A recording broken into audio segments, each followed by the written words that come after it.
Hi everyone, welcome to Better Aussie Man.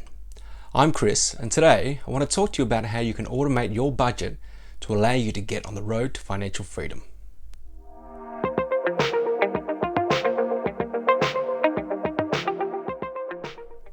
If you've watched my video on setting up a budget, then this is going to be the secret tool that's going to make sticking to your budget so much easier. Generally, we are very good at spending money and not so good at saving it. As soon as money goes into our bank account, it can quickly be spent before we even think about putting any aside for our living expenses or savings. So you're more likely to be successful if there's a system that can be automatically used to deal with all of your money. When you get paid, you want to split off all your expenses and then only spend what's left. It also helps to separate the incoming money into as many areas as possible. This prevents you spending money from an account that you shouldn't really spend. The system has two parts: the accounts that hold the money and the process for splitting up the money. We'll start by looking at the splitting process. There's three options here. First one is to split it manually each pay. The second is to have your workplace payroll officer split your pay for you. Or the third option is to set up recurring automatic transfers from your main account. The first option is to split it manually. Now, nobody has the time for this. It's something that my mum needed to do when she was budgeting. She'd keep a handwritten journal of all the income and expenses. It was handwritten manual bookkeeping. We don't need to do this anymore, and we can thank the digital revolution for saving us from needing to use this method. Of course, if you want, you can still spend every payday manually transferring amounts from one account to another. But why bother? Now, option two, it's asking your payroll officer to set up a split of your pay for you. You tell them how much into each account and the full account details, and they can set these up as permanent arrangements. The third option uses your bank to do the heavy lifting for you. It allows you the flexibility to change transfers as your circumstances change. Now, you may have to change your bank to do this, or simply open up some new accounts.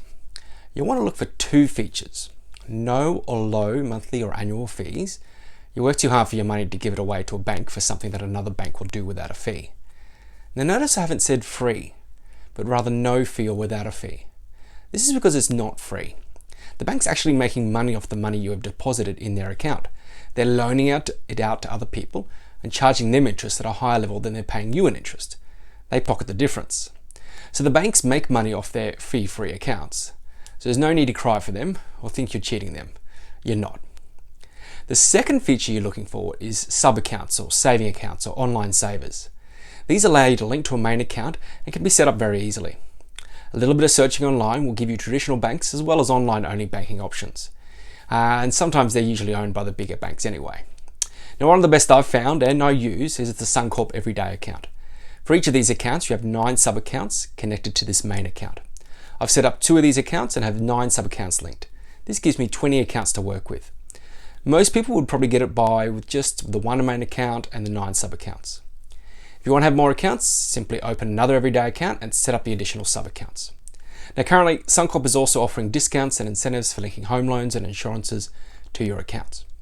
Now, these vary over time, so it's important to shop around and see what the best current deal is. The added benefit of sub-accounts is that they come with a higher interest rate than most normal bank accounts. Once you've chosen and established your accounts, you can set up automatically recurring payments. You can have your payroll officer pay your wages into one of your accounts, and from there you'll set up recurring transfer to each of the other accounts. And you're going to name these based on what the account is for. You might have utilities, which is your gas, your electricity, your water. You might have internet or home phone. You might have school or childcare fees, mobile phone, health insurance, work, clothing, a whole range of different categories you can have. And you name your account based on what it's going to be used for. Now, love it if you could comment below and tell me what your account's set up as, and if you're about to set up the system, what names would you use or purposes will you be using them for? Now, once you've done this, you'll want to start the recurring payment a day or two after you usually receive your pay. Right? So a couple of days after you get paid, that's when you want to set up the transfer. It gives you some time to make adjustments to transfers in case anything goes wrong with your pay from your employer. Sometimes they make mistakes, sometimes it's late. It gives you some breathing room. Some banks will charge a fee if you don't have sufficient funds to make a transfer between your own accounts. Once you use this system, you'll get to a point where you become less stressed about money. It's a great feeling that when a bill arrives, you can just set up a payment from the particular sub-account and not have to worry about needing to find money in the next pay to pay for it. It gets even better when you set up automatic payments of your bills because you're confident that the money that's needed will be there. Well, I hope this has been helpful and useful for you. And until next time, keep getting better. Comment below on any ideas you have that you'd like me to put in my videos. I look forward to seeing you again soon.